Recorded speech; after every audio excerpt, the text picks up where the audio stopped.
Le Maroc sera bientôt doté d'une nouvelle centrale solaire photovoltaïque. Les travaux de construction ont été lancés par le roi Mohamed VI. On parle toujours énergie, mais cette fois-ci au Niger, une centrale thermique de 100 MW a été mise en service dans le pays.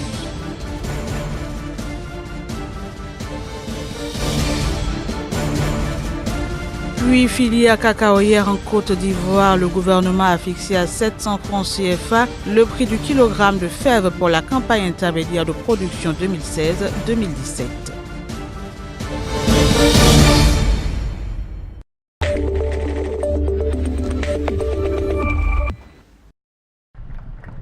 Le Maroc vient de lancer la construction d'une centrale solaire photovoltaïque. Le roi Mohamed VI a procédé samedi dans le sud du pays au lancement de démarrage des travaux du dernier volet du projet Nour, l'une des plus grandes centrales solaires au monde. La centrale photovoltaïque Nour 4 est située à 20 km de Ouarzazate, aux portes du désert. Elle sera développée sur une surface de 137 hectares et aura une capacité de production de 72 MW. Le projet mobilise un investissement de 750 millions de dirhams, soit 70 millions d'euros.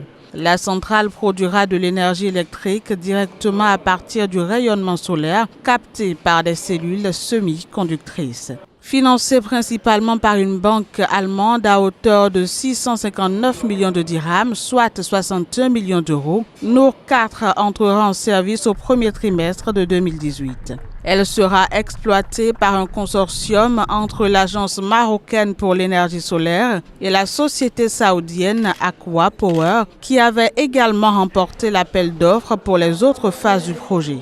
Pour souvenance, le Maroc avait inauguré en février 2016 le projet Nour 1 et lancé la construction des volets 2 et 3 du complexe, dont les travaux sont avancés à respectivement 76 et 74%. Une fois finalisé, le complexe Nour aura une capacité de production de 582 MW.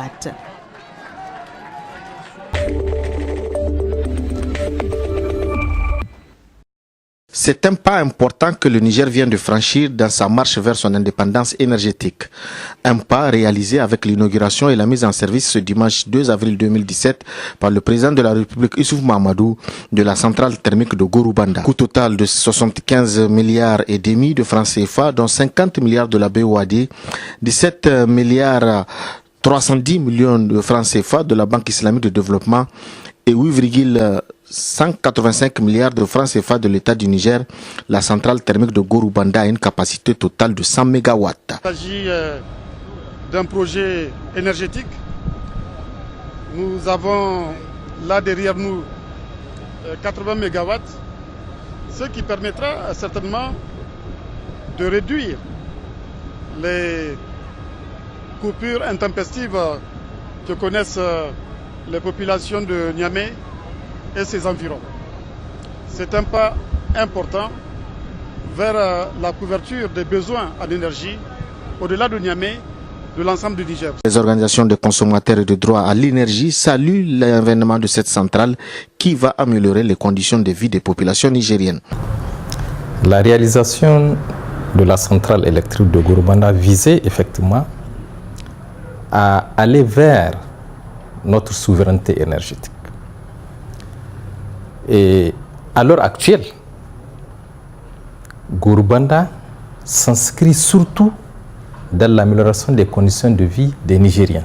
C'est-à-dire, comme c'est une centrale qu'on peut considérer de réserve froide, avec son utilisation, effectivement, les coupures intempestives que nous avions connues ou que nous connaissons présentement seront éradiquées systématiquement. Si les Nigériens se réjouissent de la mise en service de la centrale, ils expriment cependant des inquiétudes. Ils redoutent en effet une hausse du prix à la consommation d'électricité. Nigélec, à elle seule, ne peut pas décider la fixation du prix du kilowatt. Ça, c'est une souveraineté nationale. C'est le gouvernement qui prend la décision. Après Gorubanda, le président Issoufou Mahamadou table désormais sur le barrage hydroélectrique de Kandaji avant la fin de son mandat en 2021.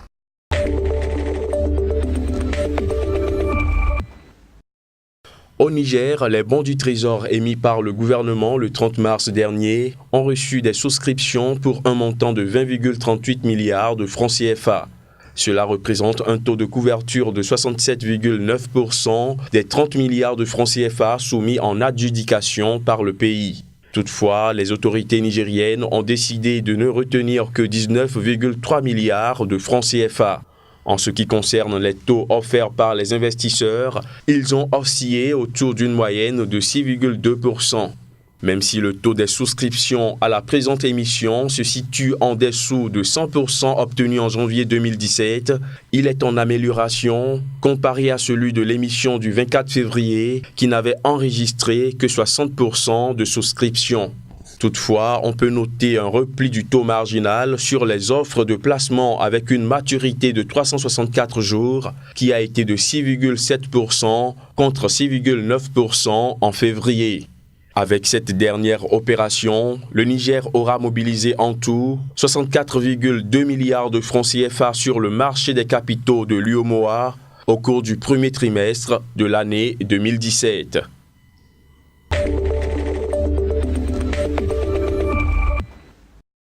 Le nouveau gouverneur de la Banque des États d'Afrique centrale, BEAC, le Tchadien Abbas Mahamat Toli, a officiellement pris ses fonctions vendredi à Yaoundé. Il succède ainsi à l'équato-guinéen Lucas Abagan Chama, qui termine ses 2 mandats de 4 ans chacun. Avant d'être nommé à ce nouveau poste en juillet 2016, lors d'une conférence extraordinaire des chefs d'État de la Communauté économique et monétaire de l'Afrique centrale, CEMAC, Abbas Mahamat Toli a été président de la Banque de développement des États de l'Afrique centrale.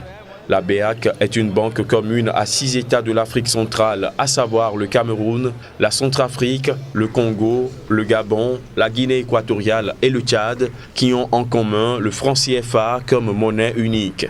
Le poste de gouverneur de la BEAC était précédemment réservé au Gabon, celui de secrétaire général au Tchad, alors que le Congo-Brazzaville détenait le poste de vice-gouverneur. Le Cameroun se contentait d'abriter le siège de la banque. Mais une réforme initiée en 2009 a instauré la rotation à tous les postes clés de la banque.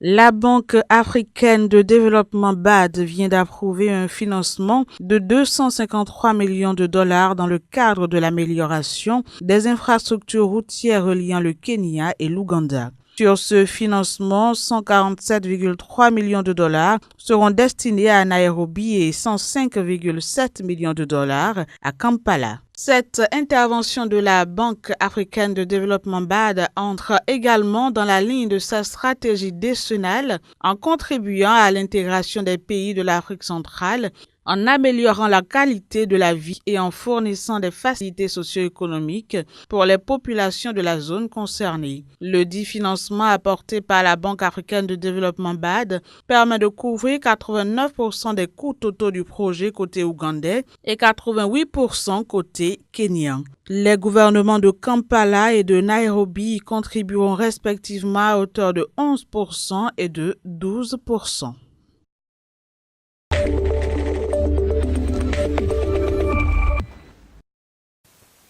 Le gouvernement ivoirien a fixé à 700 francs CFA le prix du kilogramme de fèves pour le compte de la campagne intermédiaire de production de cacao 2016-2017. Ce montant, qui représente une diminution de plus de 36% par rapport au prix de la campagne principale, à 1100 francs CFA, vient ainsi rompre la dynamique croissante des prix amorcés par l'exécutif ivoirien depuis 2012. À l'origine de cette baisse, la chute des cours mondiaux de l'or brun. Pour de nombreux experts réclamant des mesures destinées à redonner confiance aux exportateurs locaux ayant souffert de la hausse des prix durant la saison principale, ce nouveau tarif devrait permettre aux producteurs de liquider leurs cargaisons de cacao qui se sont accumulées depuis quelques semaines. Parmi leurs principales craintes, la recrudescence de la contrebande du cacao vers le Ghana à la faveur d'un prix élevé dans le pays pour la saison 2016-2017. Reconnu comme étant le pilier de l'économie ivoirienne, le cacao compte pour environ 20% du produit intérieur brut de la Côte d'Ivoire.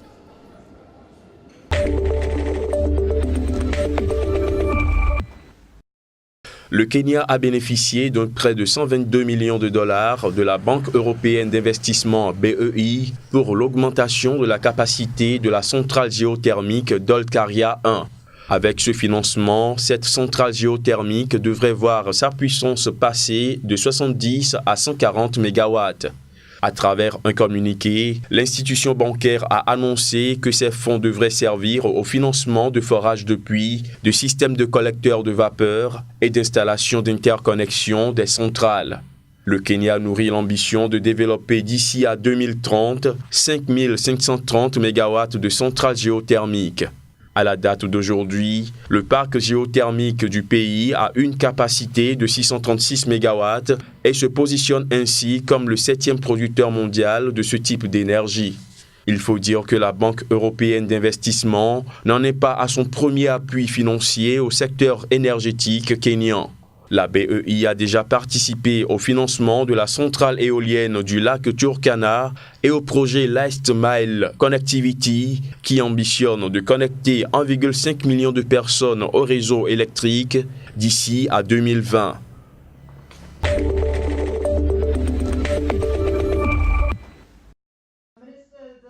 Le numéro 1 mondial de la gestion de fortune, UBS, estime que le limogeage par Jacob Zuma de son ministre des Finances pourrait entraîner un doublement du déficit de la balance courante de l'Afrique du Sud en raison du désengagement des investisseurs sur les obligations émises en devises locales. Les analystes estiment en effet que le départ de Pravin Gordhan du gouvernement sud-africain menace de détériorer davantage la note de crédit en devises étrangères du pays, actuellement à quelques points au-dessus du statut de peu d'intérêt pour investissement. Les investissements sur les obligations sud-africaines dans l'indice international représentent l'équivalent de 10 milliards de dollars, soit presque autant que le déficit de la balance courante, des exportations et des transferts nets du pays au terme de l'année 2016 et 22% du total des investissements étrangers sur les obligations de l'Afrique du Sud. Toutefois, les statistiques publiées le 31 mars dernier montrent que les échanges entre l'Afrique du Sud et le reste du monde se sont soldés par un excédent de 5,21 milliards de rand, soit 366,58 millions de dollars au cours du mois de février 2017.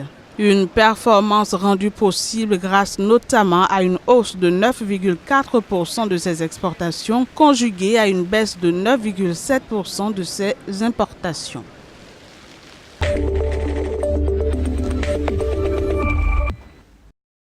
L'opérateur mobile MTN Nigeria vient de verser au gouvernement nigérien la deuxième tranche de l'amende qui lui a été imposée par le régulateur des télécoms du pays pour n'avoir pas désactivé des cartes SIM non identifiées l'année dernière. Estimé à 1,7 milliard de dollars, ce versement intervient quelques mois après un premier d'environ 254 millions de dollars. D'après une source de la firme, la filiale du groupe sud-africain a déjà effectué un paiement de 98 millions de dollars à l'exécutif nigérian. L'amende due par MTN Nigeria devrait être réglée sur les 3 prochaines années en 6 tranches.